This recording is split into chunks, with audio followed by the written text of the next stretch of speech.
Hello, welcome to themorningproject.com. I'm Mary Van Ecke. I want to give you an update on how we're doing, but first I want to show you some eye candy. This first little contribution to the project is a pair of very elegant, um, it looks to me like dancing shoes. These were designed by Millie White Berkheimer, and they're spectacular. They look like almost like a little slingback. And I love these ties that would go up the ankles. These are super precious and really special because Millie designed these herself.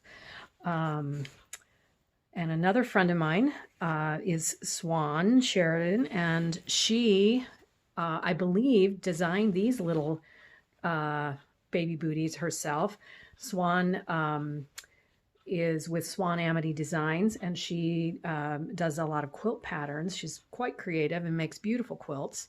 And she made these little booties for the project. So grateful to her. And she's also had a lot of advice for me on the panel discussion, which we're going to have as part of the first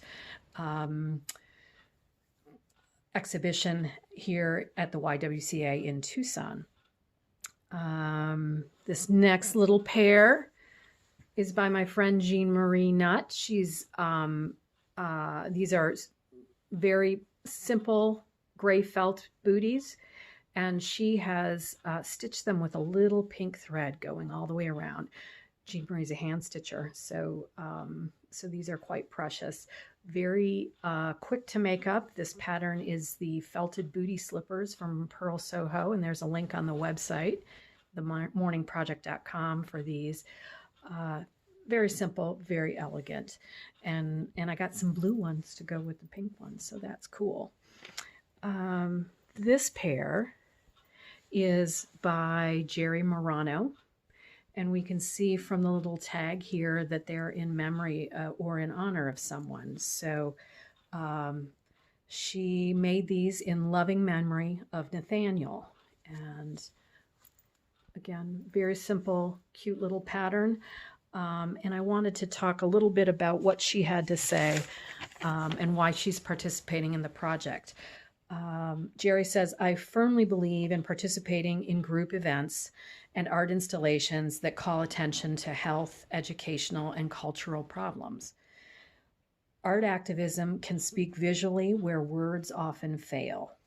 My first grandchild died in a NICU, neonatal intensive care unit, 23 years ago.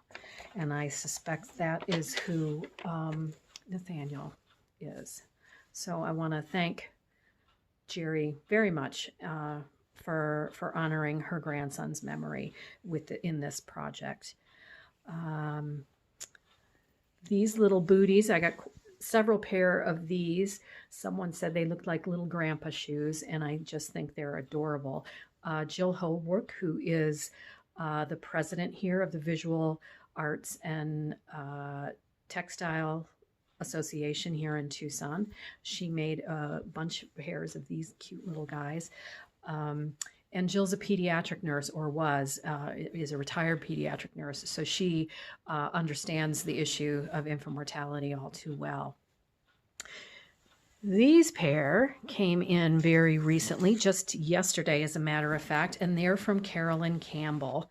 She knitted quite a batch, but these are just stunning. I really love this incredible fuzzy yarn and how soft and pretty it is. This pair is in memory of Christian Michael. Very sweet little pair of baby booties. And this pair has these fantastic snowflakes knitted or crocheted into them. I don't speak yarn. I apologize for that. But these are just beautiful little elegies. And this one is in memory of Alexander David. And this is what Carolyn had to say about them. I love making baby things, and my finished projects go to newborns in need most of the time. I wanted to contribute to this project because infants are the most fragile, vulnerable, and innocent of all humanity, and they need our voice. Also, I have a stepdaughter who lost 2 infant sons due to birth defects. After more than 20 years, she still speaks of them often. And, that is really what this project is all about. It's about giving voice to the voiceless. It's about honoring the grief of so many parents who have lost children, and honoring that and giving them an opportunity to memorialize their children this way and remember them. It's really touching when I get these kinds of submissions to the project. And all of the pieces that I've sent you are handmade, and they're beautiful little elegies, as I like to call them. And they're wonderful.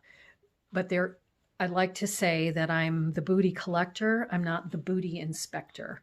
And for this project, my vision initially was that all of these booties would be handmade.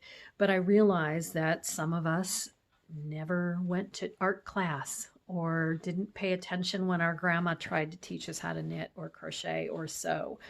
And there are people who may do those things but don't feel like their homemade submission is good enough. I want to encourage you to try, because it is good enough. And this is about showing you care, not showing off your skills necessarily. But I got this pair of booties. They came in about a week and a half ago, all the way from Amsterdam in the Netherlands. And they come from an artist named Leslie Atkins, and she writes that she wanted to support the collective project. She is a fellow artist.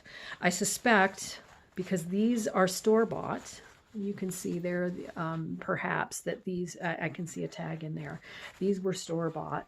But she wanted to participate in the project, and she added her little embellishments, these little buttons, to these wonderful little black fringy moccasins, and that's totally okay.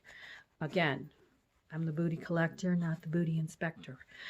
So this is a wonderful submission, and she is in solidarity with us, with the mission to eliminate infant mortality. So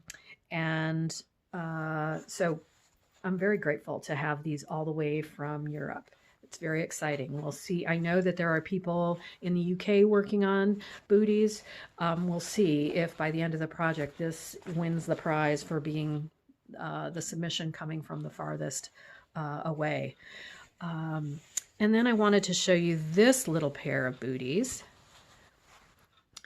These little elegies came from a friend of mine who had a birthday recently, and they are actually vintage now, because these were heirloom booties that her mom got when she was born, and they look fabulous. They're like little tiny ballet slippers. I just love them, and they're totally precious, and they absolutely belong in this project, and I'm so glad she gave them to me and passed them on. I'm not going to say her name because I didn't get permission, and I just mentioned that her birthday made them vintage. So thank you. You know who you are. And so that's a little bit of the eye candy that's come in. I want to thank you all who are working on your booties. In hand, I have about 500 right now, which is very exciting. But I need 23,000. And so I hope you're working on yours. I'm working on mine. I am going to guild meetings, and I'm flogging Facebook groups and Ravelry and Twitter and Instagram, letting people know that the deadline's coming up. If you want to get your booties into the very first exhibition, you're going to want to get them to me here in Tucson, Arizona by March 15th. The first exhibition date is going to be the first week in April. April 2nd, I believe, is when the show will open, which is after Cesar Chavez Day at the YWCA here in Southern Arizona. So, get to work. I'm asking for a guild challenge. I'm calling it the Send 10 Challenge. So if people in your guild, my quilt guild has about 500 members. If every member sent me 10 pairs of baby booties, I'd have 5,000 baby booties, and that would be fantastic. So I'm going around to guilds all around the state, asking for this kind of support. I hope you'll pass on the information and get your booties to me by March 15th or May 12th. It's going to be a fabulous project. I'm working on installation plans right now. Thank you so much.